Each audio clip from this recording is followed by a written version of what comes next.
I am looking at some pretty interesting cards here. I'm using the, what the hell is this called again? It's the Wild Unknown, it's the Wild Unknown archetype is what it is. We're using the Wild Unknown archetype, which has led me into a lot of other cards here. So I'm going to show you the cards as we go along, but I just want to start talking about this energy. We're going to pull more cards out too to explore it together. I'm looking at the energy of someone who has been through a massive initiation. It's a massive initiation. It is built on courage. This initiation is built on courage. I feel like it's also built on faith and trust. It's the courage to have faith. It's the courage to trust. It's, there's this feeling here. Look at, these are the two cards. This is the card that came out for y'all, the Poet. And as soon as I pulled this card, you know, it's really fascinating because as I've mentioned sometimes on my channel, I have like a whole music playlist that I will play sometimes as I'm getting ready to do tarot. And the one that came up just as I started shuffling out the cards was the planets Neptune. I just love the very sort of mystical, mysterious vibe that song has. And I pulled this card out, and it literally, I could hear all of these crows like, wah, wah, wah, like just this huge murder of crows just flying out of the trees. And then I looked underneath, and your underlying card is this forest. And you could see, right, how all of these crows and even ravens just come flying out of the forest. It's as if an onlooker was observing you coming out of this dense wooded area.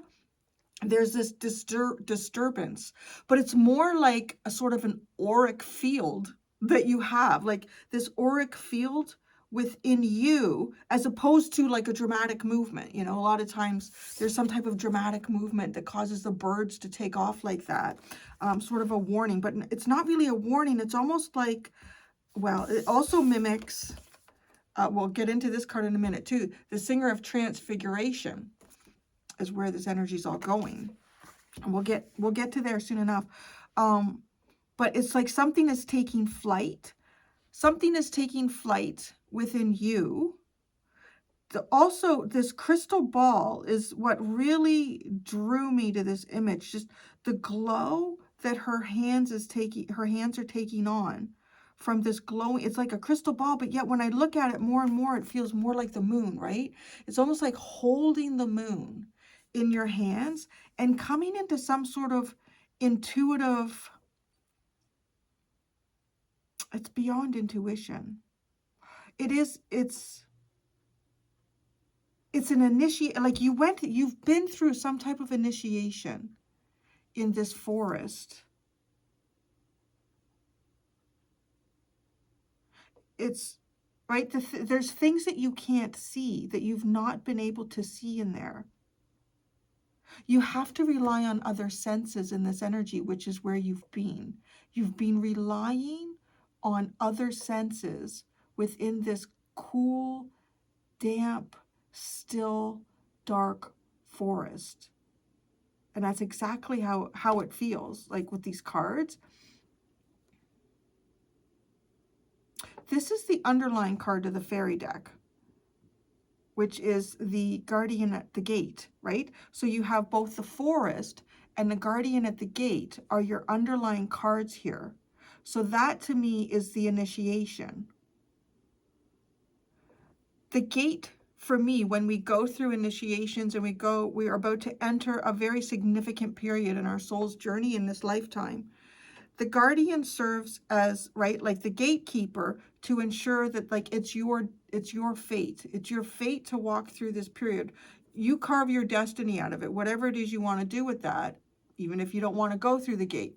That's your destiny. That's the part of free will that you have, but you are fated to be at that point in time. You cannot, no one can go through that gate except you. And now, you can't even go through that gate if you approach that gate with an auric field that is not yours. If you approach that gate with an energy signature and vibration that is not yours. you're not going through that gate, because that is the only way that this guardian, this energetic force, recognizes you to keep it, right? Like, so that it can't be. So, you know, when they say that somebody can't steal, they can't steal your fate. They might try to mess up with your destiny, because destiny to me is more like a free will energy. You're fated to be somewhere. It's carved in stone. It's carved in the stars. You're going to be there. You're going to go through this experience. What you do with it is creating your destiny. So you can't, nobody can take your fate. Your fate is yours. But you can also rob it from yourself if you arrive there in the wrong energy, or if you don't do the shadow. Like, there's also kind of like a shadow work energy here in the forest. If you don't do the shadow work, you can't pass through the gate, even if it's meant for you, because you're not you. You are not the being that you were meant to be to go on the other side. So there's these two. It's interesting. The poet is number 7, and then the singer of courage is the card that actually came out with it, and it's number 8. I feel like you've also walked into, this is a very powerful time. It's about to become, even right now, it is a powerful time. It's almost like one of these crows getting its wings. There's also something, as I look at this card, it's almost like the master of the crows or the master of the ravens is rising. Like the master of the ravens is rising. The egg has hatched, and that's you, like coming out. Interesting, I would say an egg and not a chrysalis. It is an actual birth here that is taking place for you. Some of you are likely going to be experiencing quite a strong bout of creativity. This might even be poetic. You might find yourself talking in rhyme or symbolism.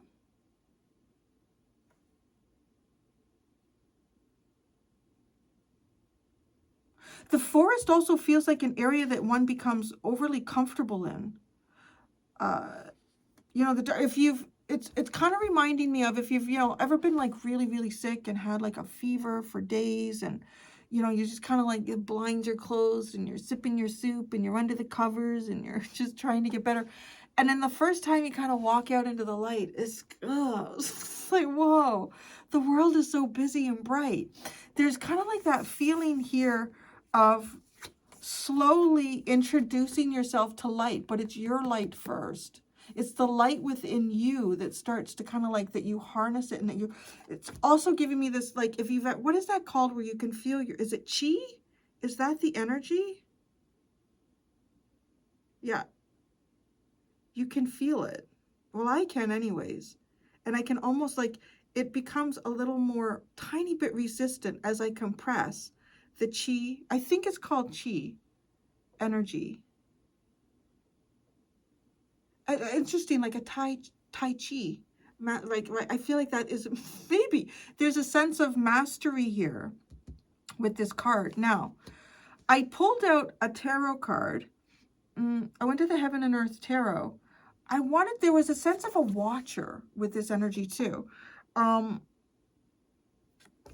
This is the first tarot card that came out, was the Knight of Wands. And do you see how fascinating it is that they both have something in their hands here, like holding a light and even holding something that can be used to observe and see beyond like where a person is. I feel like you're still in the forest, to be honest. You're still here. You haven't stepped out of the forest, but there is like a quake going on in there, because these crows have all just like just taken off out of the forest. Like there's a significant energetic change in this dark forest. And the crows and the ravens here are like the first sign of this.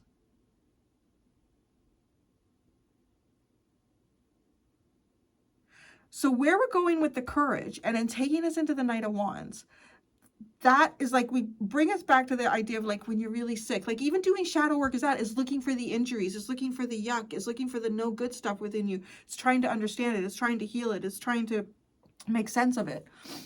And making sense of yourself and coming out whole on the other side, the initiation. The courage to me leads to the exploration, and it's having the courage to walk out of the dark.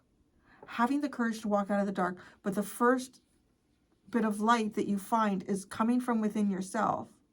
There may even, I want to say it's like your chi. Your chi. You are harnessing your own chi. So the reason I went to the fairy deck, I know I'm actually showing you cards not in the order that I pulled them. I pulled them from this oracle deck first, and then I went to the tarot. But because he has the fairy in his hand and the forest, I immediately felt like Brian Froud. I need to go into the Brian Froud fairy deck here. This is like the old part of you. This feels like the old part of you stacked on these old books, like it's an old volume. It's an old version of yourself here, right? Like the darkness is behind this person in the card, and the light is in front. You know, the way the lighting in this card is set up. And the fairy is guiding out. There's a fairy guiding you out of this forest, but only because there's been a very big energetic shift in yourself here.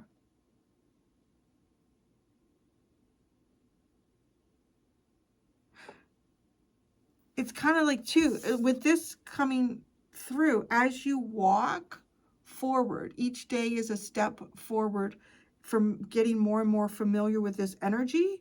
And the gate to me is not something that is like, you know, just a typical threshold over a doorway.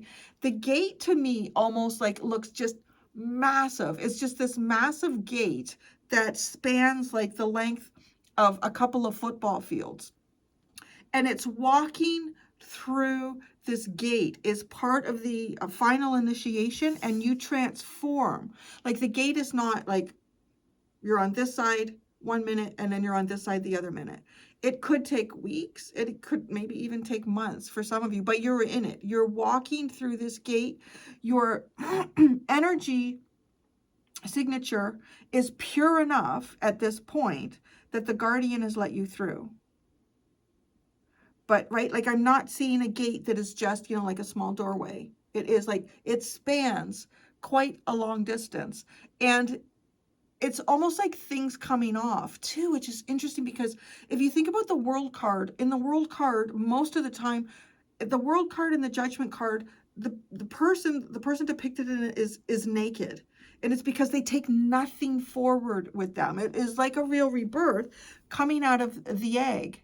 It's like things of your past are like dropping away. It's also reminding me of, which tarot deck is it? Is it the Lightseers? No, which one is that?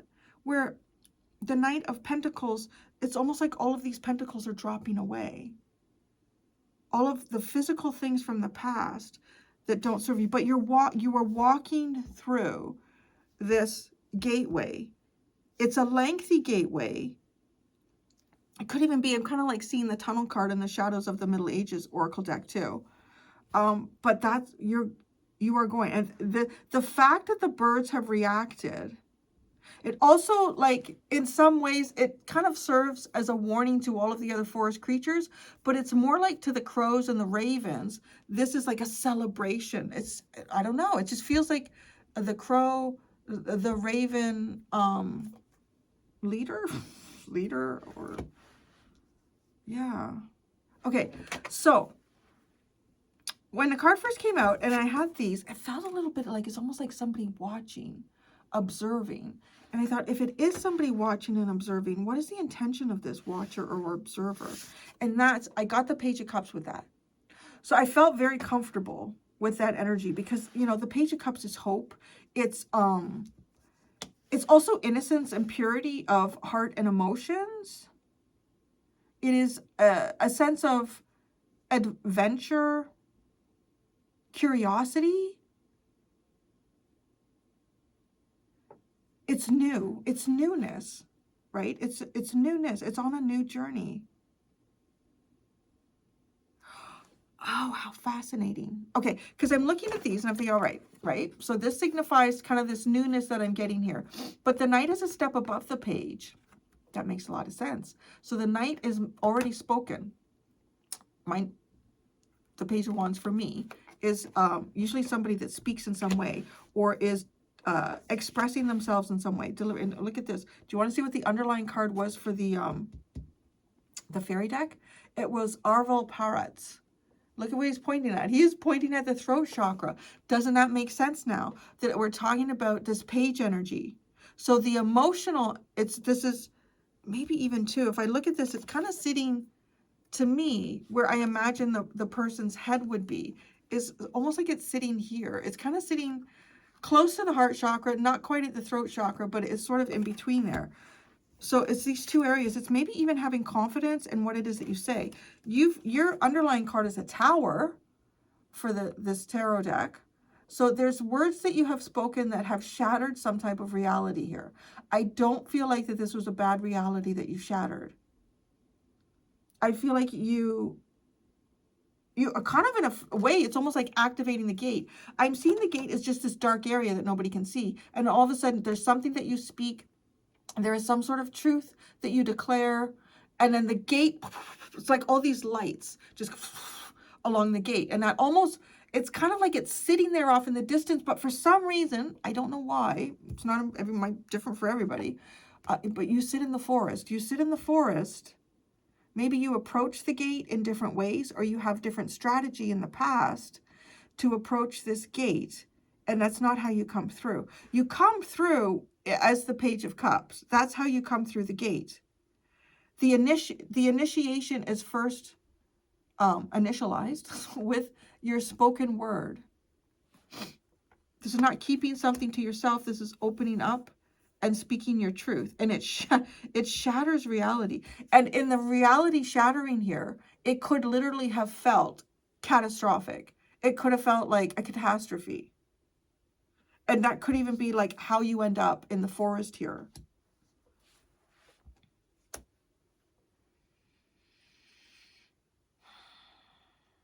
So the Transfiguration, I love it too, because it's a master number 11, number 11. There's something about number 3. I've been seeing it a lot in the readings lately.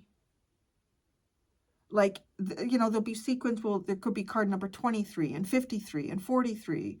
And it's just like, you know, they're different numbers, but they all have something in common, which is the number 3 in them.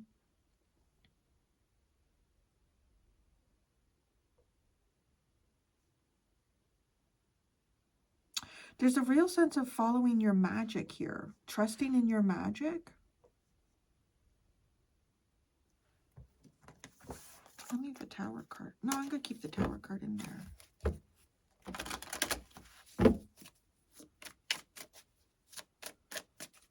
The Singer of Transfiguration.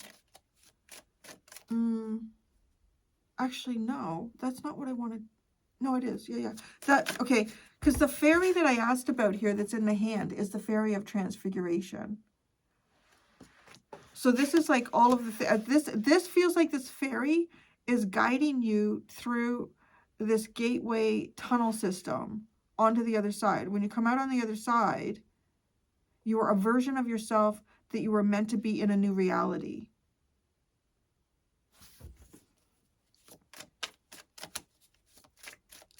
So the Singer of Transfiguration.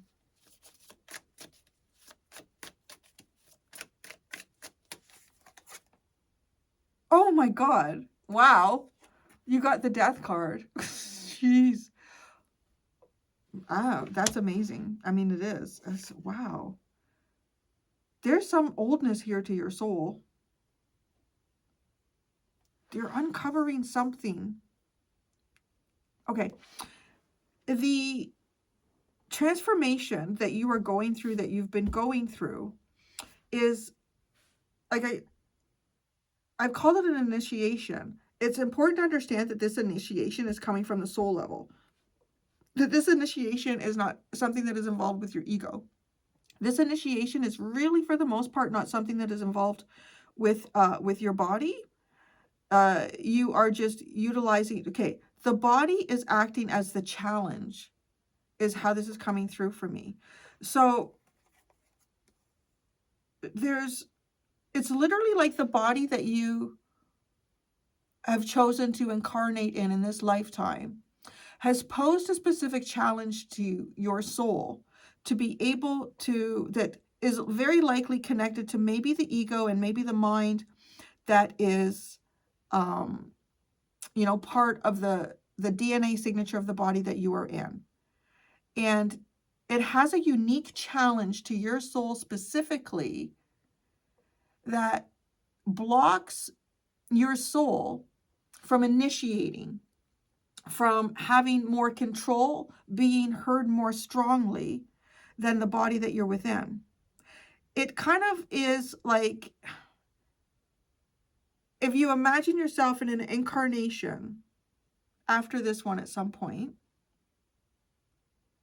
you will be in a body that has very similar properties to what you have now in terms of, you know, strength of ego, strength of character, other, you know, things like that that can be certainly programmed in the 3D world, and how that programming takes place. Because the soul is not programmed. The soul is trying to get past the programming. And that's kind of like what's going on here. And I feel like there's a part of your soul here that is very ancient, that's been waiting to be part of the experience in the 3D.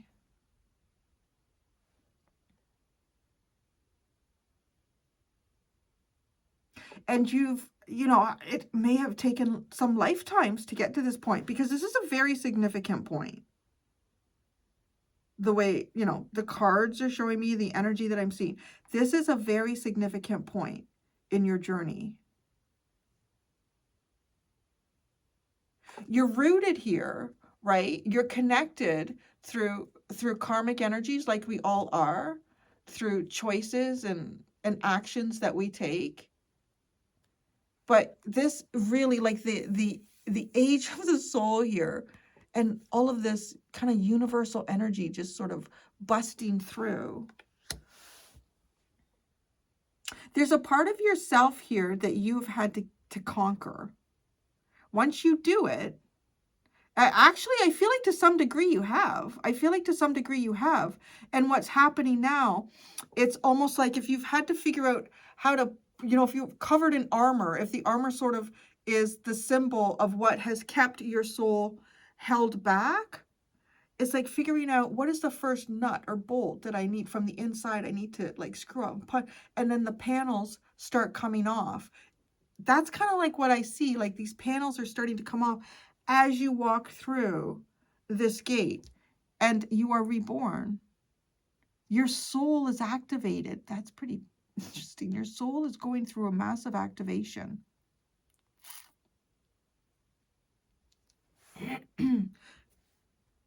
Oh my. Wow, these are amazing. You have the Chariot and the World. There's the Watcher energy, huh?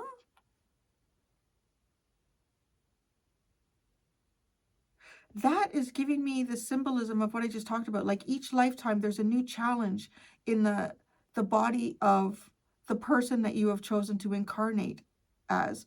And that challenge hinders the soul in some way. An element of the soul that wishes to express itself.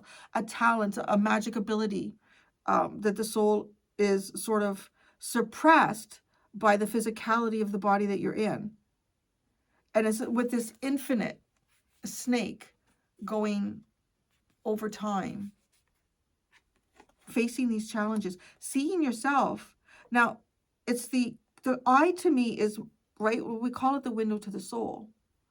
In this picture, it looks very much just like, sort of like conscious level thinking, conscious level observation, and the transformation into like hatching out a part of the soul here. With the Chariot, this is, I want to say this is a lot to do with your intuition. It's a lot to do with your feelings and your emotions. It's a lot to do with courage, faith, hope. In the darkest hour, this, in the fetal position. Do you know how synchronistic is that? Right? Like saying that you are having a rebirth, and we literally pull out the rebirth card, and that there is an ending here. There's a significant ending. I said the world card. Did I not? Did I not say the world card before we saw it here on the bottom? Because you take nothing with you. This is a real, genuine rebirth. You don't go back on this one. And very, very significant.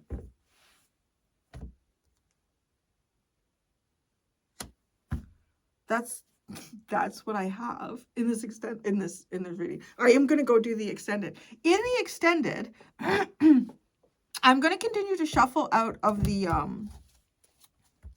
Wild Unknown Archetype deck. Get a little bit of energy like through the gateway. Because like I said, it's not like just a normal doorway threshold. It's like this, I see it as like 2 football fields long. And I guess everybody's going to go at their own pace through it. This doesn't feel like it's a race. It feels like it's more important how you get to the other side. Yeah. There's 2 options in the description below if you would like to follow me to the extended. Thank you so much, everyone. Until next time, be gentle with yourselves. Bye.